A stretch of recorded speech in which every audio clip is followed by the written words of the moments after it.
Salut et bienvenue à cet épisode d'Extrait Lotus dans lequel chaque jour je te lis un extrait du livre Là où poussent les lotus, ton plexus solaire. Donc, c'est un livre qui a été collaborativement écrit par 20 femmes qui ont décidé d'hausser leur voix pour donner de la place à la tienne, pour t'inspirer à transformer, transmuter toutes les peurs, les résistances, les blocages ou tout ce que tu vis en ce moment en lumière. Parce que tu as tout le pouvoir en toi, belle âme. C'est ça qu'on voit depuis les derniers jours, à quel point chaque femme est inspirante à sa façon. Puis à quel point que c'est vraiment touchant de voir peu importe qu'est-ce qu'on vit, il y a toujours une façon de transformer ça en autre chose, qu'on est l'héroïne de notre histoire et non la victime de notre passé.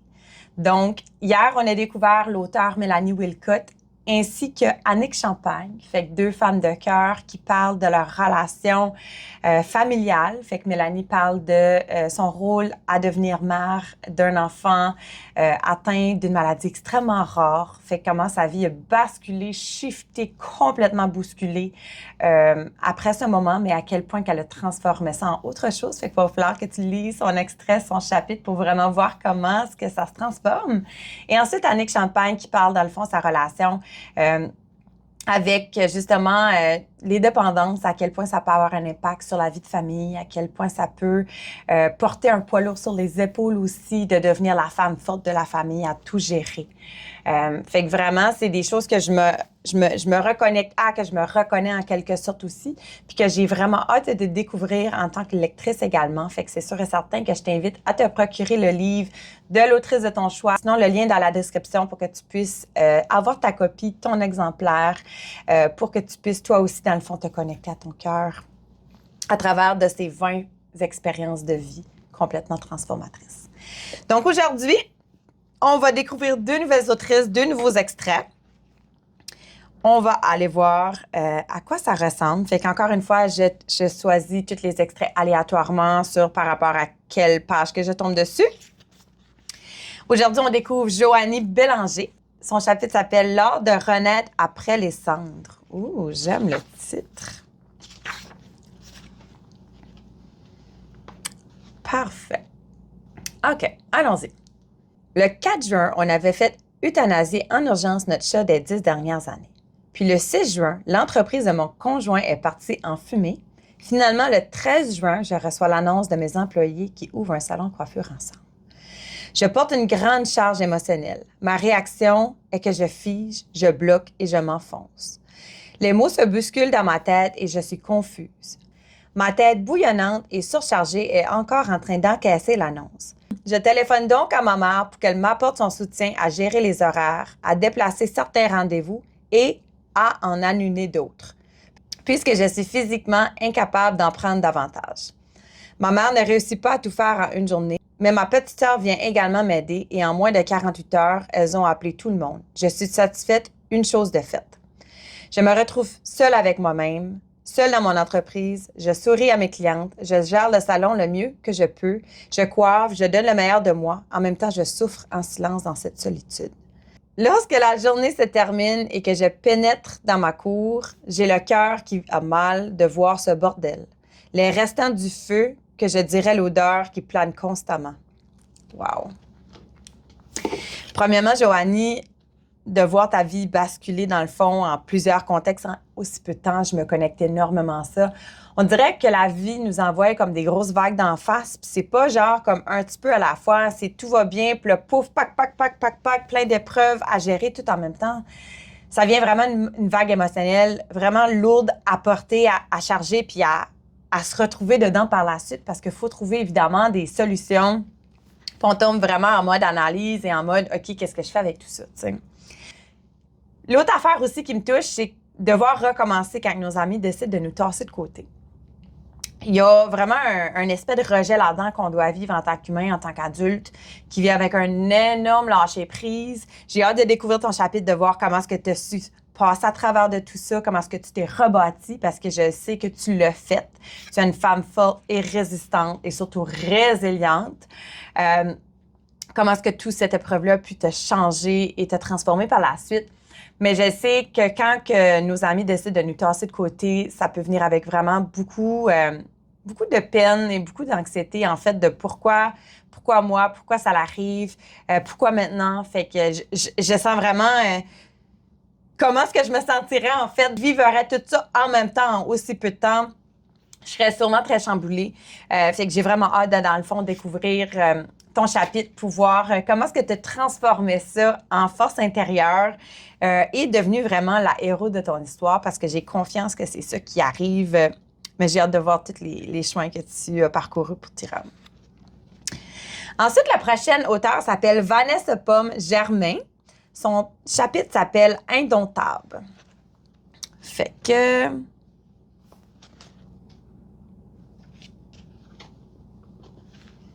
J'ai grandi avec un père sensible, un homme qui ne s'est jamais caché pour pleurer. C'est l'une des choses que j'admire le plus de mon paternel, qui tient lui aussi de son père.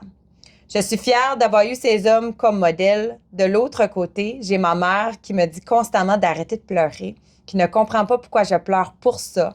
La petite Vanessa de 8 ans, émotive, qui fait des câlins à tout le monde, apprend qu'elle ne peut compter sur personne, s'isole et refoule encore. Alors que je suis en visite chez ma plus vieille amie, avec qui j'ai gardé contact, je vois J dans l'allée du Dollarama. Tu vas te faire de nouveaux amis parce qu'ici, t'en as pas vraiment. Je fige, je fuis. J'aimerais avoir la force d'aller la voir, de lui montrer la grande femme que je suis devenue, de lui tenir tête encore et lui prouver qu'elle n'a plus aucun pouvoir sur moi. J'aurais envie de lui hurler ma haine, ma rage, de tout le mal que j'ai habité si longtemps. Je sais que ces blessures font partie de mon identité et qu'elles affectent encore mes relations à ce jour, que ces paroles résonnent encore en moi par moments. Ces croyances me bloquent constamment. Je suis pas rancunière de nature, mais elle est la seule personne que je n'arrive pas à développer de la compassion. Ma petite fille intérieure craint toujours « T'es tellement bloquée, ton cerveau est tellement conditionné. Je sais, mais si. Je sais qu'il y a encore des morceaux à recoller. » Wow! Premièrement, la petite fille de 8 ans, Vanessa, elle a grandi à une femme incroyable, j'en suis sûre. Mais je me reconnais là-dedans. Moi, dans mon cas, ça a été vers l'âge de 12 ans. On dirait que tout s'est chamboulé, puis j'ai encore, aujourd'hui, certaines portions de moi qui sont encore prises là. On dirait que j'ai de la misère à me déconditionner, à reprogrammer mon cerveau. Ce qu'on m'a dit, ce qu'on m'a infligé à cet âge-là résonne encore aujourd'hui. Fait que ça me touche que tu parles de ça, puis que tu reviennes en arrière, puis tu parles à la petite fille, dans le fond, sensible, qui, dans le fond, pleure pour rien pour certaines personnes, mais dans le fond, cette sensibilité-là, elle est née pour créer une empathie qui résonne au plus haut point. T'sais. Être hypersensible dans la vie, c'est de ressentir vraiment ses émotions et même celles des autres. Fait que pour quelqu'un qui ne ressent pas cette empathie-là, ça peut être difficile à comprendre. Et parfois, souvent, ces gens sont disconnectés de leurs émotions en général, qui font en sorte qu'ils sont juste pas là. T'sais. Fait que de voir le déclic entre, mettons, un parent envers l'autre et aussi d'être capable de le nommer dans un livre, de le mettre de vive voix, je trouve ça vraiment honorable et vrai. Et ça me touche énormément. Fait que merci d'avoir partagé ce moment-là de ta vie. Je reviens, dans le fond, à Joanie, que sa vie s'est chamboulée rapidement. Qu'est-ce qui arrive dans notre vie, c'est une chose, mais qu'est-ce qu'on décide de faire pour la suite, c'est ça qui est important. Puis c'est la même chose pour Vanessa Pomme, tu sais. Qui on était au moment des faits ne définit pas qui ce qu'on peut devenir pour la suite. Tout ça vient de notre responsabilité envers nous, de prendre conscience on n'était pas la même version de nous-mêmes, puis qu'on a toujours le pouvoir d'avancer un pas à la fois pour vraiment incarner et devenir qui on a toujours eu envie d'être, en fait. Et inspirer les gens avec notre histoire, qui est exactement qu'est-ce que vous faites, les femmes, tu sais, de juste rouvrir ce pot-là, de dire les choses telles qu'elles sont, sans filtre. Autant parler de blessures que de peine, que de noirceur intérieure. Le dire, l'appliquer, l'écrire là-dedans, c'est le plus beau cadeau que vous puissiez faire aux femmes comme vous qui vivent des choses comme ça. Fait que, wow, je résonne de tout cœur avec chacune des femmes qui ont écrit dans ce livre. je résonne avec toi qui m'écoute en ce moment. Écris-moi dans les commentaires comment est-ce que tu te sens. Y a-t-il une partie de ton enfant intérieur qui a ressorti aujourd'hui? Y a-t-il un moment marquant dans ta vie qui t'a poussé à faire des choix, qui t'a poussé à changer ta vision, qui a poussé à faire un shift identitaire ou une direction complètement différente dans ta vie? Ben, ça compte. Puis tu es toujours une histoire prête d'inspirer une autre dans ta vie. Fait que vraiment, merci d'être là, merci de m'écouter, merci de découvrir les femmes inspirantes qu'il y a dans ce livre. Je t'invite à te le procurer, à découvrir les auteurs, à connecter avec elles. Le lien, encore une fois, est dans la description. Puis, c'est vraiment un privilège pour moi de vivre tout ça, tout près de mes émotions avec toi, à chaque jour dans cette série Lotus. Puis, on se voit demain.